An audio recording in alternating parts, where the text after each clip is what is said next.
अस्सलाम वालेकुम, मैं हूं दीन इम्तियाज़ और आप देख रहे हैं तख्ती ऑनलाइन। हम कायनात के स्ट्रक्चर को मेयर करने के लिए, नापने के लिए निकले थे और अब हम पहुंचे हैं अपने सोलर सिस्टम के गिरदोनवाह में। मैं आपको सोलर सिस्टम से जब बाहर लेके जाऊंगा तो हमने देखा था कि वहां पर एक बहुत बड़ा क्लाउड है, एक स्फीयर है, एक झिल्ली है जिसे ओर्ट क्लाउड कहा जाता है। आप यहां पर ओर्ट क्लाउड की एज देख सकते हैं। तो हम अपना सूरज भी यहाँ पर देख सकते हैं और हम अपने सूरज के साथ हमसाया सूरज भी, सितारा भी दे सकते हैं जिसे अल्फा सेंटोरी कहते हैं।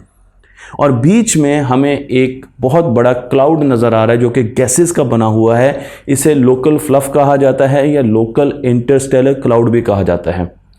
लोकल इंटरस्टेलर क्लाउड से हम आहिस्ता आहिस्ता मूव कर रहे हैं जी क्लाउड की तरफ, जो कि हमारा हमसाया क्लाउड है और अल्फा सेंटोरी इसी क्लाउड में मौजूद है। तो आपको यहाँ पर जी क्लाउड भी नज़र आ रहा है, आपको कुछ स्टार्स भी नज़र आ रहे हैं जो कि हम आसमान पे देखते हैं। जिस तरीके से सीरीज स्टार है, हम इन स्टार को आसमानों पर रात को देखते हैं और हमें अपना लोकल फ्लफ या लोकल इंटरस्टेलर क्लाउड भी नज़र आ रहा है। लेकिन इस क्लाउड से हम जब बाहर निकलते हैं, हम कैमरा थोड़ा सा और ऊपर लेके जाते हैं तो हमें एक नेबुला नज़र आता है जिसमें हम मौजूद है और उसे ओरियन नेबुला कहा जाता है। ये नेबुला, जो कि मैं आपको इस तस्वीर में भी दिखा रहा हूँ, ओरियन आर्म में मौजूद है। हमारी गैलेक्सी एक स्पाइरल गैलेक्सी है और इसमें बहुत से आर्म्स मौजूद हैं। इसकी बहुत सी लड़ियां हैं जो कि आपको तस्वीर में दिखाई गई हैं। 4 मेजर लड़ियां हैं और उसके साथ छोटी छोटी लड़ियां भी हैं जिसे फ्रेगमेंटेड आर्म्स कहा जाता है। हम अगर सोलर सिस्टम की जगह देखें हमारी गैलेक्सी में तो हमें नज़र आएगा कि हम ओरियन आर्म में मौजूद हैं। अगर इस आर्म को देखा जाए तो ये 10,000 लाइट ईयर इसकी लेंथ है और अगर इसकी विड्थ देखी जाए तो 3,500 लाइट ईयर्स इसकी विड्थ है। ओरियन आर्म के साथ साथ हमारी गैलेक्सीज में और भी बहुत से लड़ियां हैं, आर्म्स हैं, क्योंकि हमारी गैलेक्सी एक स्पाइरल गैलेक्सी है। और जब हम स्पाइरल गैलेक्सी की बात करते हैं और अपनी गैलेक्सी की विड्थ की बात करते हैं तो हमारी गैलेक्सी 100,000 लाइट ईयर्स डायमीटर रखती है। इसके 4 मेन आर्म्स है जो कि मैं आपको यहाँ पर दिखा रहा हूँ। आप सेजिटेरियस भी देख सकते हैं, आप परसियस भी देख सकते हैं, आप नॉर्मम भी देख सकते हैं और आप स्कूटम आर्म भी देख सकते हैं। बड़े आर्म्स के साथ छोटे फ्रेगमेंटेड आर्म्स भी मौजूद हैं, छोटी छोटी लड़ियाँ भी मौजूद हैं। उन्हीं में एक आर्म जिसे ओरियन आर्म कहा जाता है, इसे ओरियन सेजिटेरियस आर्म भी कहा जाता है, उसमें हमारा सोलर सिस्टम मौजूद है जो कि सेंटर से, गैलेक्सी के सेंटर से 25,000 लाइट ईयर्स के फासले पर मौजूद है। अगर मैं आपको ये बताऊं कि हम गैलेक्सी के जो पास जाएंगे आपको ज़्यादा से ज़्यादा रोशनी नज़र आएगी तो ये गलत नहीं होगा।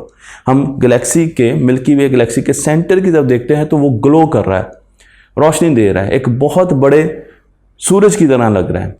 लेकिन इस इलाके में बहुत ज़्यादा सूरज पैक हुए हैं। तो हमें लड़ियों में तो सूरज और सोलर सिस्टम नज़र आ रहे हैं, लेकिन जो सेंटर है वहाँ पर सूरज बहुत ज़्यादा पैक हुए हैं। यहाँ पर डस्ट भी बहुत ज़्यादा है, यहाँ पर गैसेस भी मौजूद हैं और सोलर सिस्टम भी बहुत ज़्यादा है। इस वजह से ये हिस्सा आपको बहुत ज़्यादा रोशन नज़र आ रहा है। एक अमेरिकन साइंसदान की बात करते हैं जिनका नाम है वीरा रोबन। उन्होंने गैलेक्सी की रोटेशन पर स्टडी की और उन्होंने गैलेक्सी के मार्स को भी ऑब्जर्व किया। तो हम गैलेक्सी के मार्स को दूर से देखकर उसका अंदाज़ा एस्टिमेट लगा सकते हैं और हम गैलेक्सी की एंगुलर रोटेशन को भी देख सकते हैं। तो जो प्रिडिक्शन उन्होंने की मैथ्स को सामने रखते हुए और जो एक्चुअल में उन्होंने गैलेक्सी को टेलीस्कोप के ज़रिए और मुख्तलिफ और इंस्ट्रूमेंट के ज़रिए उसकी रोटेशन को मेयर किया, उसमें बहुत ज़्यादा फ़र्क था। यानी जो किताब कह रही थी, जो किताब पर हम कैलकुलेट कर रहे थे कि गैलेक्सी की रोटेशन इतनी होनी चाहिए और जो गैलेक्सी की एक्चुअल रोटेशन थी उसमें फ़र्क था। अब इसका फ़र्क ये हुआ है कि अगर आप सिमुलेशन करें कंप्यूटर पर और जो वीरा रोबन ने ऑब्ज़र्व की थी गैलेक्सी की रोटेशन, उस रोटेशन की तरफ आप उसके पैरामीटर उस सिमुलेशन में डालें तो गैलेक्सी की लड़ियाँ बिखरना शुरू हो जाती। जैसे जैसे गैलेक्सी रोटेट करती है, गैलेक्सी की ये लड़ियाँ दूर दूर बिखरना शुरू हो जाती हैं और इस किस्म की सिमुलेशंस हमारे पास हैं। रूबन बहुत हैरान हुई और उन्होंने सोचा कि या तो मैं गैलेक्सी का मैथ सही कैलकुलेट नहीं कर रही या फिर आइंस्टाइन की थ्योरी ऑफ रिलेटिविटी बहुत बड़ी चीज़ों पर, सेलेस्टियल बॉडीज़ पर, जिस तरीके से गैलेक्सी है उन पर कार फरमा नहीं होती, वहाँ पर ख़त्म हो जाती है, उसको मॉडिफिकेशन की ज़रूरत है। क्योंकि गैलेक्सी पर आकर जब हम आइंस्टाइन की थ्योरी ऑफ रिलेटिविटी को यूज़ करते थे तो हम गैलेक्सी की रोटेशन को बयान नहीं कर पा रहे थे। जब उन्होंने कैलकुलेट किया तो उन्हें पता चला कि कहीं ना कहीं कोई बहुत मेजर एरर है, क्योंकि हमारी गैलेक्सी का वज़न यानी कि मैस बहुत ज़्यादा होना चाहिए। जब उन्होंने कैलकुलेशन की तो उन्हें मालूम हुआ और वो समझ चुकी थे कि हमारी गैलेक्सी की ये रोटेशन इस मैस के साथ मुताबिकत नहीं रखती, हमारी गैलेक्सी का मैस बहुत ज़्यादा है। आज हम ये जानते हैं कि हमारी गैलेक्सी के गिर्द एक हाइपोथेटिकल मटेरियल है जिसे हम डार्क मैटर कहते हैं। और डार्क मैटर की अगर बात की जाए, हमारी गैलेक्सी 100,000 लाइट ईयर अक्रॉस है, लेकिन अगर आप उसके गिर्द डार्क मैटर जो कि हमें नज़र नहीं आता लेकिन हमारा जो एस्टीमेट है उसका मुआवजा करें तो वो 2 million 20 lakh light years across है। इतना बड़ा एक ह्योला है हमारी गैलेक्सी के गिर्द जो कि डार्क मैटर से मिलकर बना है। तो ये पहली मर्तबा डार्क मैटर के बारे में पेशन गोई की गई। लेकिन जब हम गैलेक्सी की तरफ देखेंगे और उसके सेंटर की तरफ हमें जाना पड़ेगा तो हमें एक मुश्किल आएगी, और वो मुश्किल आसानी से हल हो सकती है अगर हम अपने इलेक्ट्रोमैग्नेटिक स्पेक्ट्रम की तरफ देखें।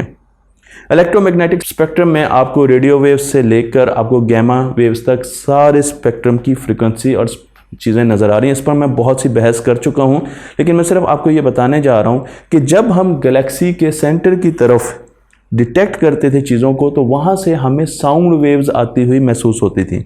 अब एक तो हम देख रहे थे कि गैलेक्सी बहुत ज़्यादा रोशन थी सेंटर से, और वहाँ से हमें साउंड वेव्स भी आ रही थी। और ये साउंड वेव्स सबसे पहले डिटेक्ट की एंड्रयू फैबियन ने, जो कि कैम्ब्रिज यूनिवर्सिटी के प्रोफेसर हैं। और जब उन्होंने इन साउंड वेव्स को जो डिटेक्ट किया, इसे बी फ्लैट नोट्स कहा जाता है, ऑडियो साउंड्स की टर्म में इसे बी फ्लैट नोट्स कहा जाता है। तो उन्होंने देखा कि अगर एक पियानो से आपने हाई फ्रीक्वेंसी की साउंड वेव प्रोड्यूस करनी है तो वो निस्बतन आसान है, लेकिन जैसे जैसे आप लो फ्रीक्वेंसी की साउंड वेव्स प्रोड्यूस करना चाहेंगे तो पियानो का साइज़ बड़ा करना पड़ेगा, क्योंकि अब वेवलेंथ ज़्यादा होती जा रही है। जैसे जैसे आप लो फ्रीक्वेंसी की तरफ आएंगे तो आपकी वेवलेंथ बढ़ती जाएगी, और जो साउंड वेव हमें यहाँ से मिल रही थी अगर हमने वो प्रोड्यूस करनी है तो हमें एक गैलेक्सी जितना बड़ा पियानो चाहिए। ये साउंड वेव्स कहाँ से आ रही थी, इस पर बहुत ज़्यादा रिसर्च शुरू होगी, और फिर हमें पता चला कि ये साउंड वेव जो स्पेस में हमसे ट्रैवल कर रही थी। पहले तो साइंसदान ये भी हैरान थे कि स्पेस से साउंड कैसे ट्रैवल कर रहा है, स्पेस में तो वैक्यूम है। लेकिन आज हम जानते हैं कि स्पेस में प्योर वैक्यूम नहीं है, स्पेस में डिफ्यूज़ गैसेज में मौजूद हैं, और वो बहुत ज़्यादा डिस्ट्रीब्यूशन में मौजूद हैं, तो साउंड एक जगह से दूसरी जगह ट्रैवल कर सकता है। चंद्रा ऑब्जर्वेटरी ने सबसे पहले इस साउंड वेव को डिटेक्ट किया, और उसके बाद हमने जब साउंड वेव को स्टडी किया तो हमें पता चला कि ये साउंड वेव तकरीबन 10 मिलियन ईयर्स के बाद, यानी 1 करोड़ सालों के बाद हमें रिसीव होती है। इसका मतलब ये है कि जो भी चीज़ ये साउंड वेव्स प्रोड्यूस कर रही हैं वो रोज़ की बेसिस पर इसे प्रोड्यूस नहीं कर रही। कोई ऐसा इवेंट होता है जो बहुत अरसे के बाद होता है और उसकी वजह से यह साउंड वेव्स हम तक पहुँचती हैं। यानी इन साउंड वेव्स की इजेक्शन बहुत अरसे के बाद गैलेक्सी में होती है। अब गैलेक्सी के सेंटर में ऐसा क्या है जिससे ये साउंड वेव्स प्रोड्यूस हो रही हैं?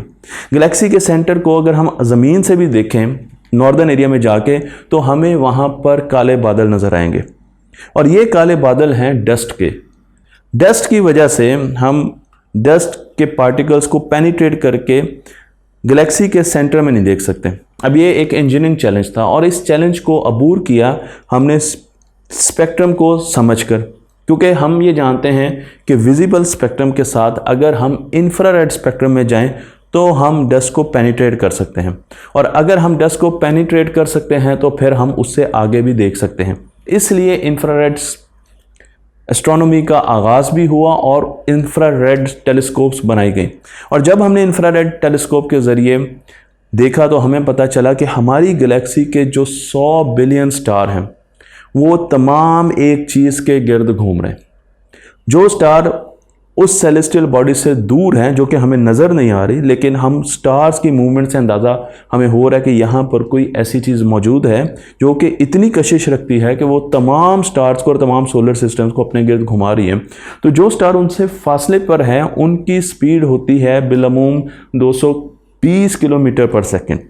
लेकिन कुछ स्टार ऐसे हैं जो कि उस सेलेस्टियल बॉडी के बहुत करीब से तेज़ी से रोटेट करते हैं, मूव करते हैं, और उनकी स्पीड 5000 किलोमीटर पर सेकंड तक जा सकती है। ये सेलेस्टियल बॉडी आज ब्लैक होल के नाम से जानी जाती है। और हमें पता है कि गैलेक्सी के सेंटर में एक मैसिव ब्लैक होल मौजूद होता है, लेकिन उसके साथ साथ छोटे ब्लैक होल्स भी बहुत से मौजूद होते हैं। हमारा ब्लैक होल 4 मिलियन सूरजों के बराबर है, जिसे हम सैजिटेरियस ए स्टार का कहते हैं। लेकिन अगर हम अपनी कायनात में सबसे बड़े ब्लैक होल को देखें तो उस ब्लैक होल का जो साइज़ है वो हमारे सूरजों के 66 बिलियन टाइम ज़्यादा है। यानी अगर 66 बिलियन सूरज हमारे इकट्ठे एक जगह पैक कर दिए जाएं तो इस साइज़ का वो ब्लैक होल होगा। इस ब्लैक होल को डिटेक्ट करने के लिए साइंसदानों ने बहुत ज़्यादा रिसर्च भी की और बहुत ज़्यादा इंस्ट्रूमेंट्स भी बनाए। मैं आपको बताता हूँ कि 2019 में पहली मर्तबा इस ब्लैक होल का तस्वीर या शक्ल हमें दिखाई गई, और ये तस्वीर थी M87 गैलेक्सी के ब्लैक होल की।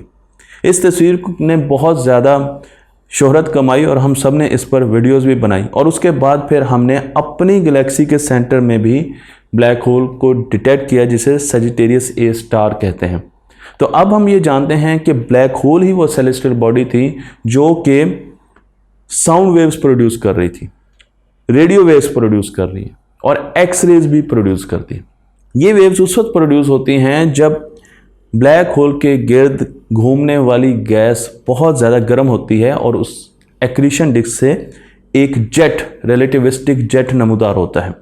तो ब्लैक होल के गिर्द गैस घूम रही है और वो प्लाज्मा की शक्ल इख्तियार कर रही है। गैस बहुत ज़्यादा हीटअप होती है और फिर कुछ अरसे के बाद, बिल्कुल ऐसे जिस तरह इंसान डकार लेता है, इसी तरीके से ब्लैक होल एक जेट को इजेक्ट करता है। ये जेट दूर दूर तक महसूस किया जा सकता है। इसमें बहुत मुख्तलिफ़ किस्म के रेडिएशंस होती हैं। मैं आपको यहाँ पर दिखा रहा हूँ, ये हॉट प्लाज्मा का बना होता है और इसकी मैग्नेटिक फील्ड भी होती है। इस जेट से निकलने वाली साउंड वेव्स को जब हमने डिटेक्ट किया तो हमें पता चला कि हमारी गैलेक्सी के बीच में एक ब्लैक होल मौजूद है। और आज हम जानते हैं कि तमाम गैलेक्सीज़ के सेंटर में एक सुपर मैसिव ब्लैक होल मौजूद होता है। शायद ही कोई ऐसी गैलेक्सी हो जिसके सेंटर में सुपर मैसिव ब्लैक होल मौजूद ना हो। लेकिन ब्लैक होल इसके साथ साथ छोटे वेरिएंट्स में भी दस्तयाब हैं। इन पर मैं वीडियो बना चुका हूँ। आपको 3 किस्म के मुख्तलिफ ब्लैक होल्स कैटेगराइज करने को मिलेंगे, लेकिन हमने अभी उस ब्लैक होल की बात की है जो कि गैलेक्सी के सेंटर में है। अगली वीडियो में हम गैलेक्सी से ऊपर निकलेंगे और हम जाएंगे सुपर क्लस्टर्स की तरफ। मुझे उम्मीद है कि ये वीडियो आपको पसंद आई होगी। तख्ती ऑनलाइन को लाइक कीजिए, शेयर कीजिए और इस इल्म को दूसरों तक पहुंचाते रहिए।